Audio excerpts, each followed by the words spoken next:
Hi, I'm Kelly. I'm 35 years old and love to keep things neat and organized. I work as an auditor at a big company. My friends often tease me about how I always keep receipts and pay my taxes on time. But I believe these small habits help me stay in control of my life. Let me tell you how I met my husband, Brian. We met at a party hosted by our mutual friend, Julie. I remember that evening well. I was drinking a glass of wine and chatting with some old college friends when Brian walked in. He was a bit older, with a confident walk and a charming smile. He worked as a manager at a food sales company. "Hey, I'm Brian. Mind if I join you?" he asked, holding a beer and looking directly at me. "Sure, I'm Kelly. Nice to meet you," I replied with a smile. We started talking, and I was surprised by how easy it was to chat with him. We discovered that we both loved hiking and had a shared passion for classic rock music. A few months into our relationship, Brian invited me to his sister Lauren's barbecue. It was my first time meeting his family, and I was a bit nervous. When we arrived, Lauren greeted us warmly, but her 5 kids were a different story. They were running around, screaming, and throwing toys everywhere. "Hey Lauren, this is Kelly," Brian said, introducing me. "Nice to meet you, Kelly. These are my little rascals, Paul, James, and Helen," Lauren said, barely holding onto James, who was trying to squirm out of her grasp. "Nice to meet you all," I replied, trying to hide my discomfort. As the evening went on, the kids got wilder. They were climbing on furniture, throwing food, and yelling at the top of their lungs. I looked at Brian, hoping he would say something, but he just smiled and shrugged. "Aren't they just full of energy?" he said with a chuckle. I forced a smile and said, "Yeah, they sure are." As Brian and I got closer, we started talking about our future together.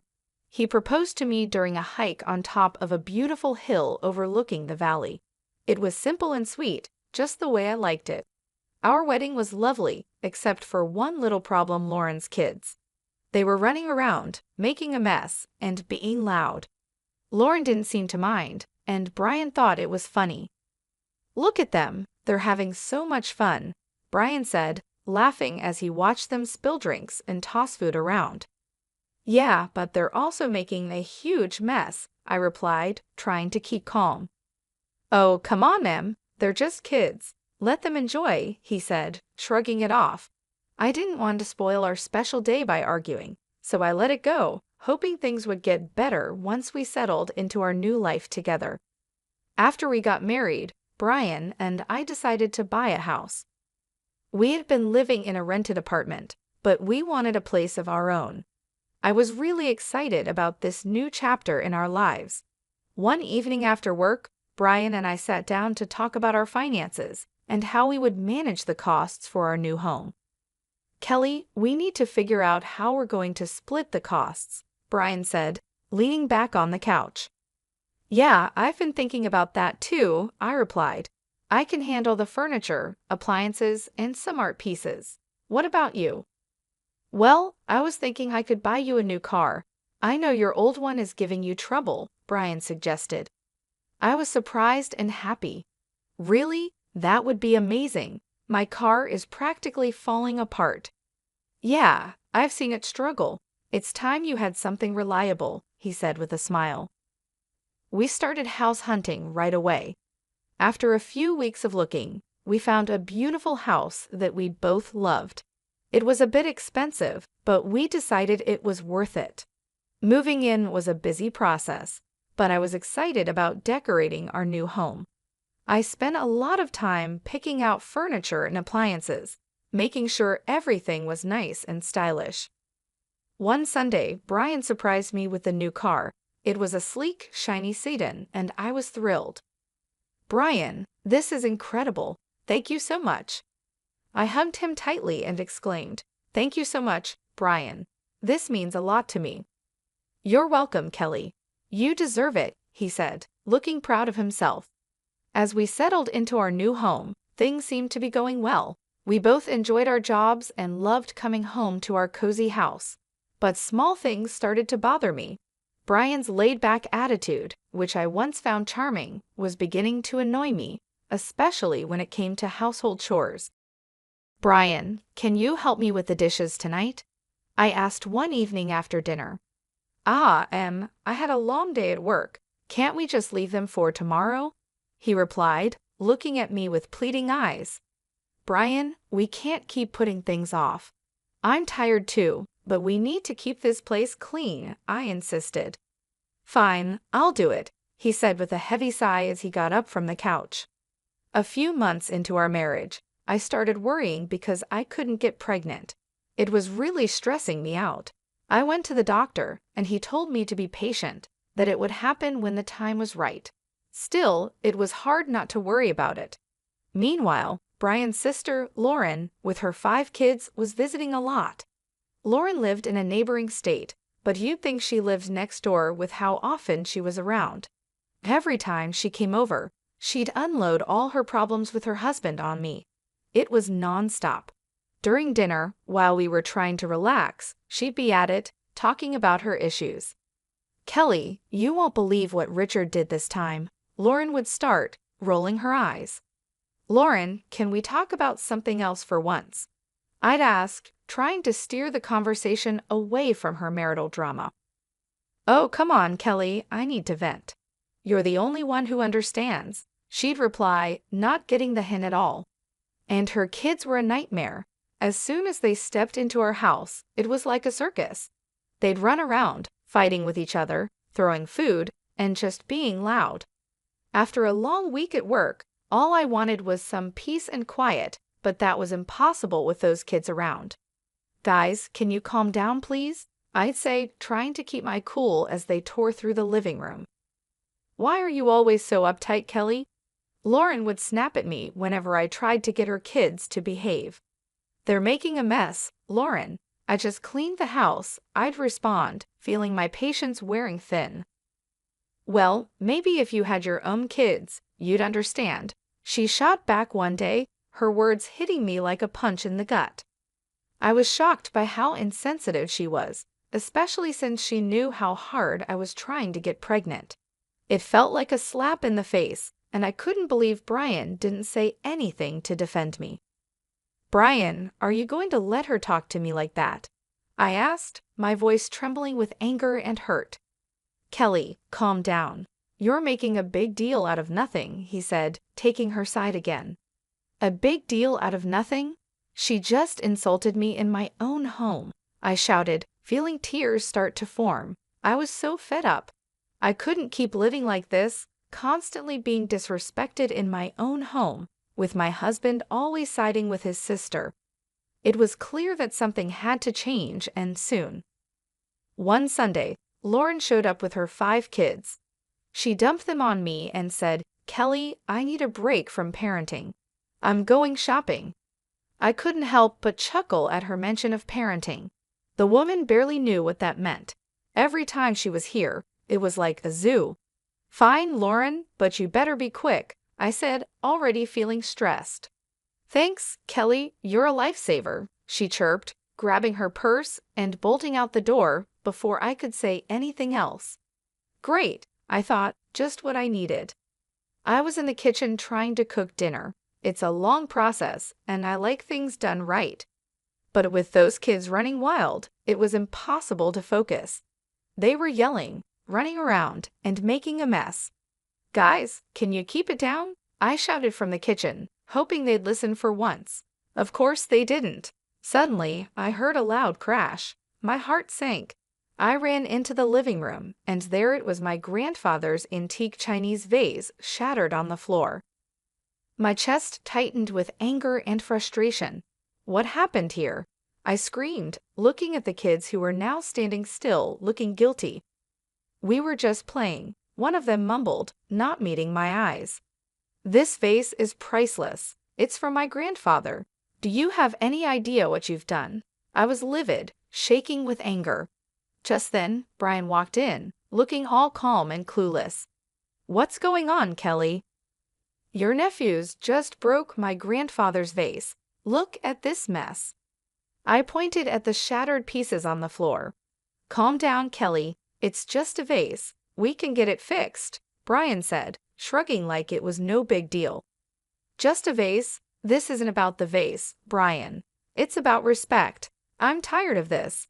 Every time Lauren comes over, our house turns into a mess. And you don't care, I shouted, my voice cracking with frustration. Just then, Lauren walked in with shopping bags, looking annoyed. What's all this yelling about? Your kids broke my grandfather's vase, Lauren. Look at this mess. I pointed at the floor, trying to hold back my tears. Well, maybe you should have kept a better eye on them, Kelly, she said, not even bothering to apologize. Are you kidding me? They're your kids, Lauren. I shouldn't have to watch them. I was furious, my hands shaking with anger. Brian just shook his head, looking annoyed. You're overreacting, Kelly. Just drop it. Overreacting? I've had enough of this.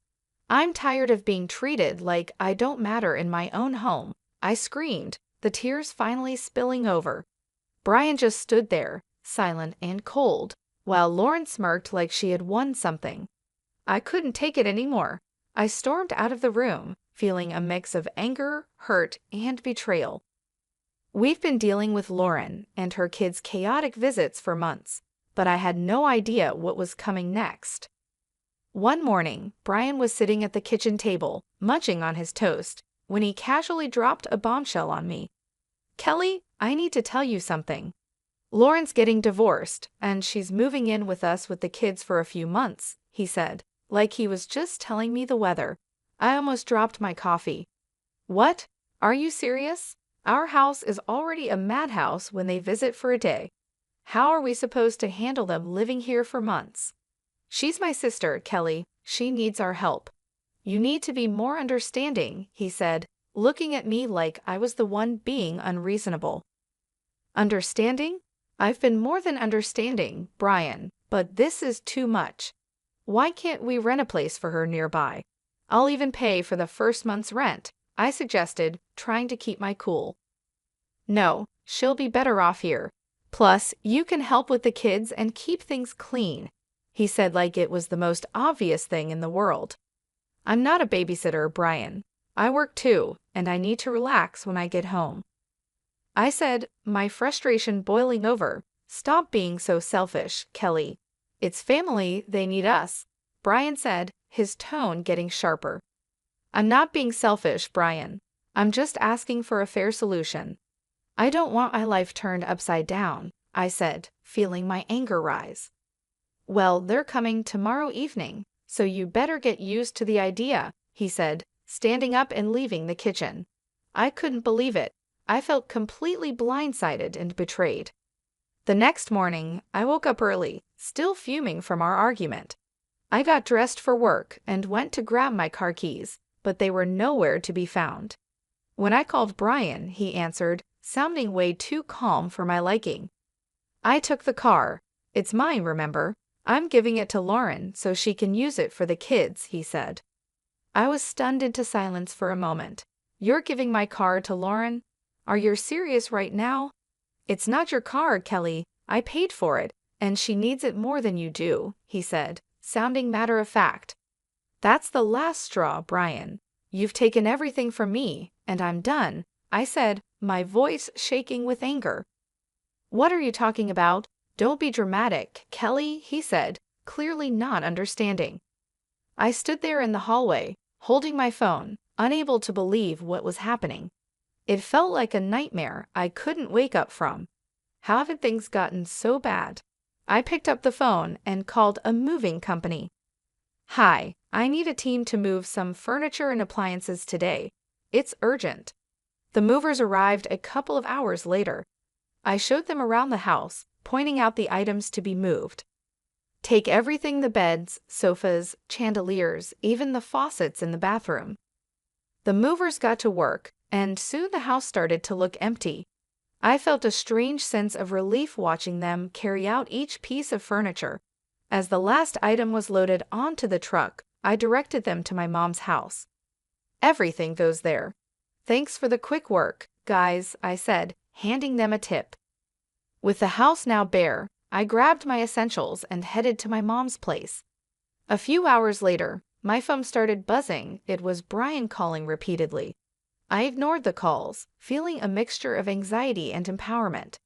That evening, there was a loud knock on my mom's door. I opened the door to find Brian standing there, looking furious. "What the hell, Kelly? What did you do?" he shouted as he stormed into the living room. "I took my stuff, Brian. You took the car, so I took what I bought," I said, keeping my voice calm. "This is insane. You stripped the house bare. Where are Lauren and the kids supposed to sleep?" he yelled, his face red with anger. "That's your problem, Brian. You made this mess, now you deal with it," I replied, crossing my arms. "You're a thief, Kelly. You stole everything," he shouted, waving his arms around. "I didn't steal anything.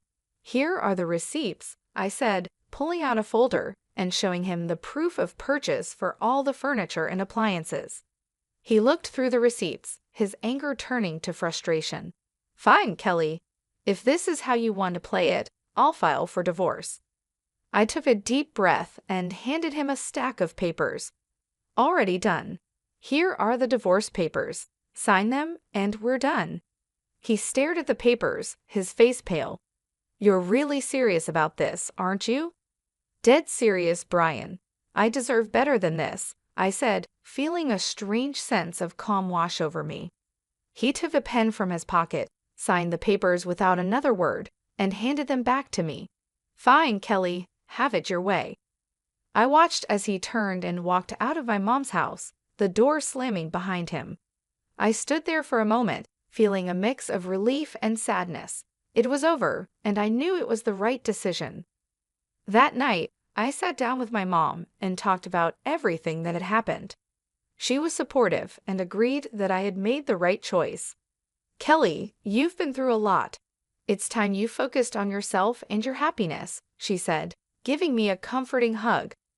"Thanks, Mom. I just need some time to figure things out," I replied, feeling a weight lifted off my shoulders.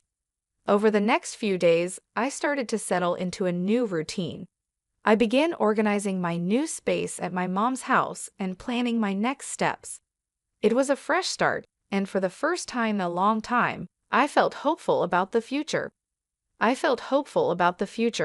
I knew the road ahead wouldn't be easy, but I was ready to face it.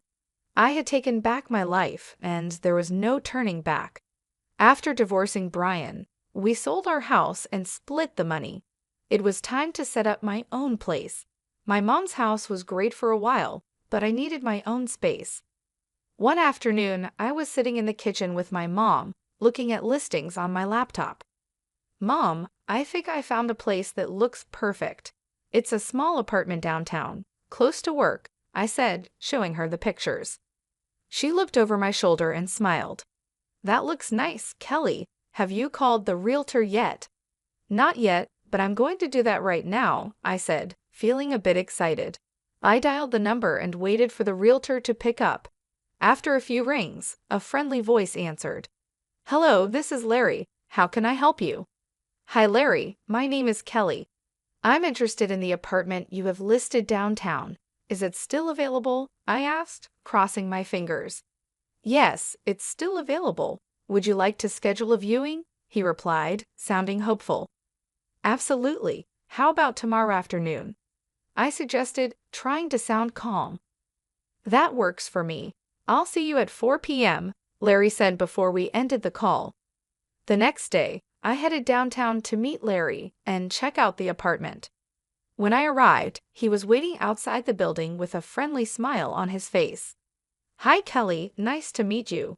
Let me show you around," he said, shaking my hand. The apartment was small but cozy, just what I needed.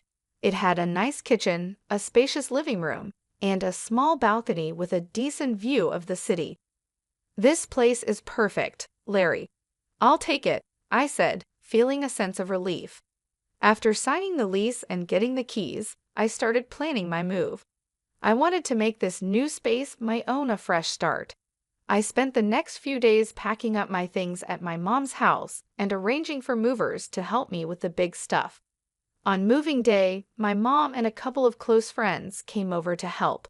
As we loaded the last box into the moving truck, I felt a mix of excitement and nervousness about this new chapter in my life.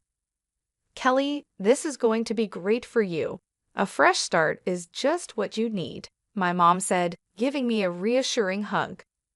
"Thanks, Mom. I'm really looking forward to it," I replied, smiling. We drove to my new apartment, and with everyone's help, we had everything unloaded and set up in no time. As I looked around my new space, I felt a sense of accomplishment and excitement for what lay ahead. I looked around my new place and felt a sense of pride and peace. It was the start of a new chapter, and I was ready for it. That evening, I invited my mom and friends to stay for dinner to celebrate the move. We ordered pizza and sat on the floor, surrounded by boxes and laughter. "Cheers to Kelly and her new place," my friend Julie said, raising her glass of soda.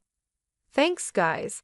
I really appreciate all your help and support," I said, feeling grateful. As the night went on, we talked and laughed, and for the first time in a long time, I felt truly happy and free.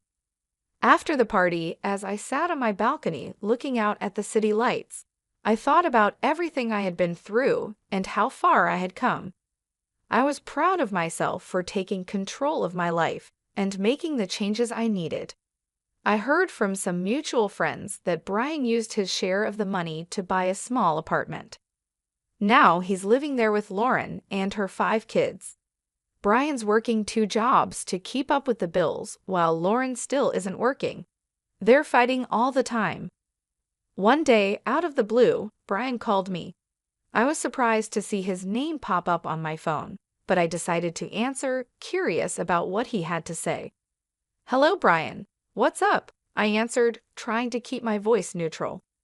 "Kelly, please just hear me out," he started, sounding desperate. "I know I messed up. I'm so sorry for everything. I didn't realize how hard it was for you with Lauren's kids." I couldn't help but laugh a little. "Really, Brian? You're realizing this now, after all this time?" "Yeah, I know it's late, but I'm serious. I've been thinking a lot, and I miss you. I miss us. Can we start over? I'm ready to move into your apartment and make things right," he said, his voice almost pleading. I chuckled, shaking my head in disbelief. "Brian, you've got to be kidding me. You think you can just waltz back into my life like nothing happened?" "Kelly, I'm serious. I'll do whatever it takes. I'll even take on more work to make it up to you," he said, sounding more desperate. "Brian, I've moved on. I'm happy now. I'm not looking to go back to that mess," I replied firmly. "Come on, Kelly. We can make it work this time. I've changed," he insisted. I sighed, feeling a mix of pity and frustration. "Brian, it's over. You need to focus on your life and your family." "I'm not interested in going back to that chaos," I said, trying to stay calm but firm. "Kelly, please, I'm begging you," Brian said, his voice breaking with desperation. "Brian, no. I found peace without you, and I'm not giving that up," I said, standing my ground. "Take care, Brian. I hope you find your way." I hung up the phone, feeling a strange mix of relief and closure. It was clear that Brian was struggling, but I couldn't let his problems drag me back into a situation I had worked so hard to escape. Later that day, I met up with Julie for coffee and told her about the call. We sat in our favorite little cafe, the aroma of fresh coffee and baked goods filling the air. "You won't believe who called me today," I said, rolling my eyes as I stirred my coffee. "Who?" Julie asked, raising an eyebrow and leaning in with curiosity. "Brian. He actually begged me to take him back and let him move into my apartment," I said, shaking my head in disbelief. Julie burst out laughing, nearly spilling her coffee. "Are you serious? What did you say?"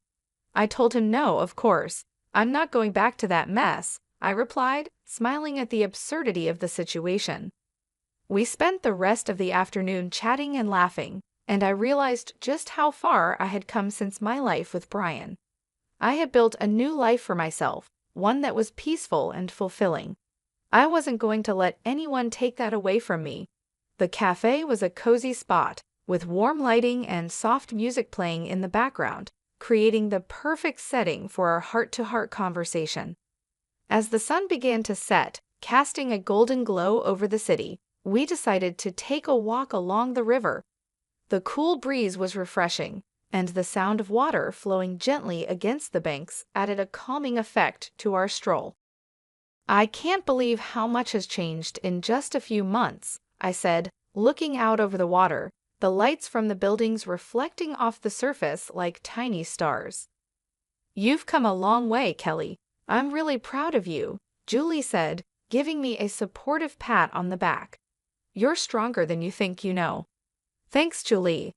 I feel like I've finally closed that chapter of my life," I said, a sense of relief washing over me as we continued to walk. "I'm ready to move forward with confidence and joy." The next few days were busy but fulfilling. I started to settle into a new routine and began organizing my new space at my mom's house. It felt good to have my own place again, even if it was temporary. My mom's house was warm and welcoming, and she was incredibly supportive during this transition period. I spent a lot of time decorating my room, making it feel like my own little sanctuary. I put up some of my favorite artwork, arranged my books on the shelves, and set up a cozy reading nook by the window. It was a space where I could relax and feel at peace, away from the chaos and stress of the past.